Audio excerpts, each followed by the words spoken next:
5,000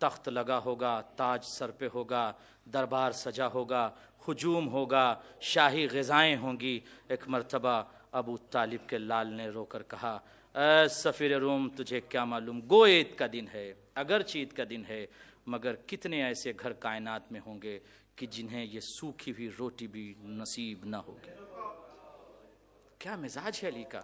اور جو یہ کہے کہ جب میں دسترخوان پر دو لذتوں والی غذا دیکھتا ہوں تو لرز جاتا ہوں، کہیں کسی کا حق چھین کے تو میرے سفرے پر نہ آ گیا ہو۔ اللہ اکبر! مدینے کے گلیوں میں شیر ذوالجلال، تاریک گلیوں میں ایک مرتبہ ایک گھر میں دق الباب کیا اور جا کر کہا کہ یہ کچھ غذا تجھے لے کر آیا ہوں۔ یتیم بچے تھے۔ ایک مرتبہ یتیم بچوں کی ماں نے کہا کہ تم کیوں آئے ہو؟ اس نے پہچانا نہیں کہ یہ علی ہیں۔ کہا میں نے یہ چاہا کہ تیرے پاس غذا پہنچا دوں۔ مولا نے جیسے ہی اس سے یہ کہا، اس نے کہا ٹھیک ہے، غذا لے کر میں کیا کروں گی، اس لیے اگر میں پکاتی ہوں تو بچے روئیں گے، بچوں کو کون بہلائے گا؟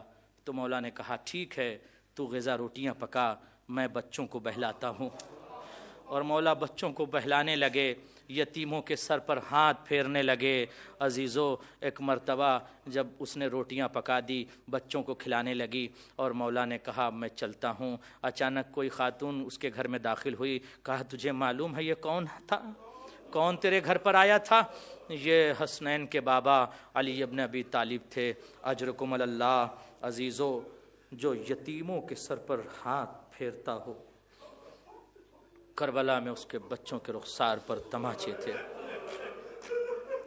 اجرکم اللہ۔ کربلا میں 2 بچے بہت مظلوم ہیں عزیزو۔ ایک بچے کا نام علی اصغر ہے جسے بار بار شہید کیا گیا، اور ایک بچی کا نام سکینہ ہے جسے کربلا سے لے کر شام تک بار بار شہید کیا گیا۔ ہر رخسار پر کبھی تازیانوں سے شہید کیا گیا، کبھی تماچوں سے، کبھی اونٹ کی پشت پر اسے باندھا گیا، اور ہر مقام پر کہتی تھی۔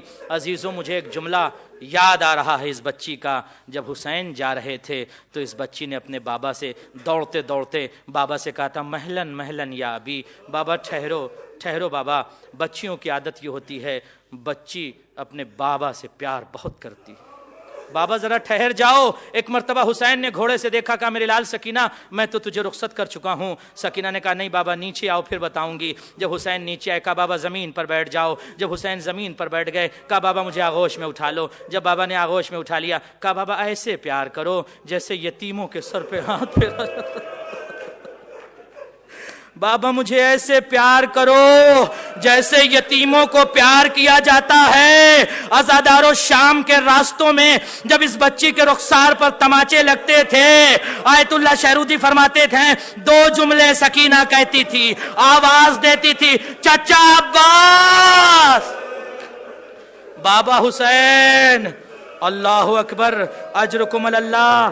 بازار شام میں یہ قافلہ پہنچا، بازار شام میں پہنچا۔ خرج شخص من المسجد، ایک شخص مسجد سے نکلا، لٹے ہوئے اسیروں کو دیکھا، تڑپتے ہوئے بچوں کو دیکھا، پیاسے بچوں کو دیکھ کر سید سجاد کے قریب جا کر کہتا ہے او قیدی، نفس المحموم میں اس بات کو لکھا شیخ عباس قمی نے کہ ایک مرتبہ شامی نے امام سجاد کو دیکھ کر کہا او قیدی، اللہ نے تم کو رسوا کیا، تم ہمارے بازار میں رسن بستہ آئے ہو۔ عزیزو تصور کرو، ایک مرتبہ امام نے سر کو جھکا کے کہا آہستہ سے، او شامی، اللہ ہم کو کیوں رسوا کرے گا، اس لیے پورا قرآن ہماری فضیلتوں میں نازل ہوا۔ حل قرأت القرآن، اے شامی کیا تو نے قرآن مجید کو پڑھا ہے؟ کہتا نام قرأت کل القرآن، ہاں ہم نے قرآن مجید کو مکمل پڑھا۔ ایک مرتبہ سجاد کہتے ہیں میں نے بازار شام میں ایک آیت پڑھی، بسم اللہ الرحمن الرحیم، قل لا اسألکم علیہ اجرا الا المودۃ فی القربى۔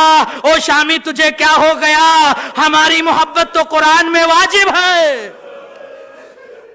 اجرکم اللہ شامی، ہماری محبت تو قرآن میں واجب ہے۔ کیا تو نے قرآن کی دوسری آیت نہیں پڑھی، انما یرید اللہ لیذھب عنکم الرجس اہل البیت ویطہرکم تطہیرا؟ شامی کہتا نام قرأت هذه كل الآیات ولكن لماذا انت تقرأ هذه الآیات في سوق الاشوام؟ تو شام کے بازار میں ان آیتوں کو قیدی کیوں پڑھ رہا ہے؟ ارے یہ آیتیں تو اہل بیت کی شان میں نازل ہوئی۔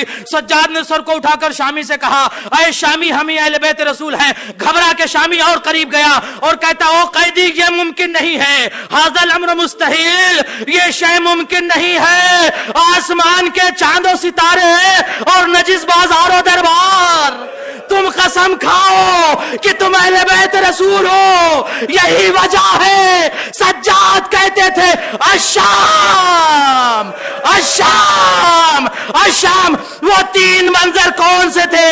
ارے سجاد کو کبھی بازار شام نے رلایا، کبھی دربار شام نے، کبھی زندان شام نے۔ اجرکم اللہ اجرکم اللہ۔ ایک مرتبہ امام نے کہا واللہ واللہ واللہ نحن اہل بیت رسول اللہ، خدا کی قسم ہم یہ اہل بیت رسول ہیں۔ اب شامی قدموں پر گر کے کہتا ہے خدا کی قسم میں آپ کو پہچان گیا، آپ حسین کے فرزند سید سجاد ہیں، مولا آپ سے گزارش ہے اپنے ناقے کو حکم دے دیجئے مجھے قدموں تلے کچل دے، وہ اس لیے کہ جب محشر میں میری ملاقات ہو تو میں رسول اللہ سے کہہ سکوں اے رسول اللہ، ارے مجھے آپ کی حدیث یاد ہے، آپ کی حدیث ہے کہ محشر میں فاطمہ آئیں گے تو ایک آواز گونجے گی یا اہل المحشر غضو ابصارکم، اہل محشر اپنی آنکھوں کو بند کر لو، فاطمہ زہرا آ رہی ہے۔ اے امام سجاد اپنے ناقے کو حکم دے دیجئے مجھے قدموں تلے کچل دے۔ اجرکم اللہ، آج 40 کی مجلس کرنے آئے ہو، مولا عباس کو پرسہ دینے آئے ہو، مولا حسین کو پرسہ دینے آئے ہو، سلام کرو عظمت عباس کو، سلام کرو ابا وفا کی عظمتوں کو۔ عزیزو ایک مرتبہ زندان میں امام سجاد کو کسی نے آ کے کہا تمہیں یزید نے بلایا ہے۔ امام کو جیسے یہ خبر ملی امام یزید کے پاس گئے اور جانے کے بعد یزید نے کہا او فرزند حسین ہم نے تم کو آزاد کر دیا، چاہے دمشق میں رہو یا شام چلے جاؤ، دمشق میں رہو یا مدینے چلے جاؤ یا کربلا چلے جاؤ۔ عزیزو ایک مرتبہ فرزند امام حسین سید سجاد نے آ کر کہا میں پھوپھی سے مشورہ کر کے بتاتا ہوں۔ اب علی کی بیٹی کی خدمت میں آ کے کہا پھوپھی اماں یزید کہتا ہے چاہے یہاں رہیں چاہے مدینہ چلے جائیں، لیکن یزید کی شرط یہ ہے کہ کوئی اجتماع نہ کرنا، کسی جگہ پہ اکٹھا نہ ہونا، مصائب کربلا بیان نہ کرنا۔ عزیزو ایک مرتبہ علی کی بیٹی نے کہا کہ یہ کیسے ممکن ہے، میں نے دربار میں یہ کہا تھا یا ابن الطلقاء، اے آزاد کردہ غلام کے بیٹے، واللہ لا تمحو ذکرنا ولا تمیت وحینا، خدا کی قسم یزید تو ہمارے ذکر کو مٹا نہیں سکتا۔ سجاد یزید سے کہہ دو ایک مکان خالی کرا دے جہاں میں اپنے بھائی کا ماتم کرنا چاہتی ہوں، میں اپنے بھائی پر رو نہ سکی۔ اجرکم اللہ۔ ایک مرتبہ زندان میں مجلس حسین برپا ہوئی، علی کی بیٹی مجلس پڑھنے لگی۔ عزیزو 1400 سال کے بعد جب تذکرہ سنتے ہو عباس کا بازو قلم ہوا، برداشت نہیں کر پاتے، کیوں؟ اس لیے کہ سنتے ہو دیکھا نہیں۔ اس بہن سے پوچھو جو 70 قدم کے فاصلے پر حسین کا کٹا کٹتے ہوئے گلا دیکھ رہی تھی، عباس کے بازوؤں کا ٹکڑے دیکھ رہی تھی، سکینہ کے رخسار پر تماچے دیکھ رہی تھی، اکبر کی جوانی پر اجرکم اللہ برچھی دیکھ رہی تھی۔ ایک مرتبہ شام کی عورتیں حصار بنا کے علی کی بیٹی کے سامنے کھڑی ہو گئی۔ اب علی کی بیٹی نے مصائب پڑھا اور کہا شام کی عورتوں تمہیں پتا ہے کربلا میں ہمیں لوٹ لیا گیا، ہمارے سامنے 18 برس کے کڑیل جوان کے سینے میں برچھی لگی۔ وہ سارا منظر علی کی بیٹی نے بیان کیا۔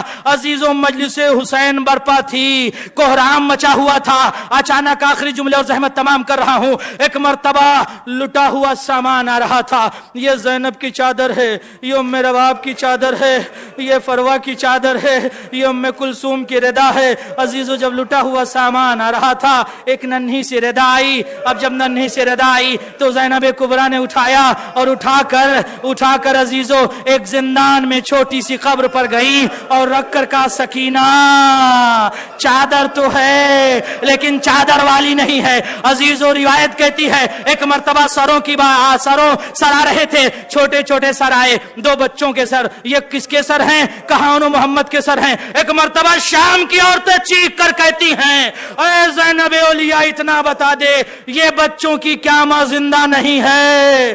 آواز دی زینب کبریٰ ہے۔ اجرکم اللہ۔ حبیب کا سر، جان کا سر، ایک ایک کا سر آ رہا تھا۔ ایک مرتبہ زندان میں ہلچل ہوئی، ہٹو ہٹو، کیا ہوا؟ کہا عباس کا سر آ رہا ہے۔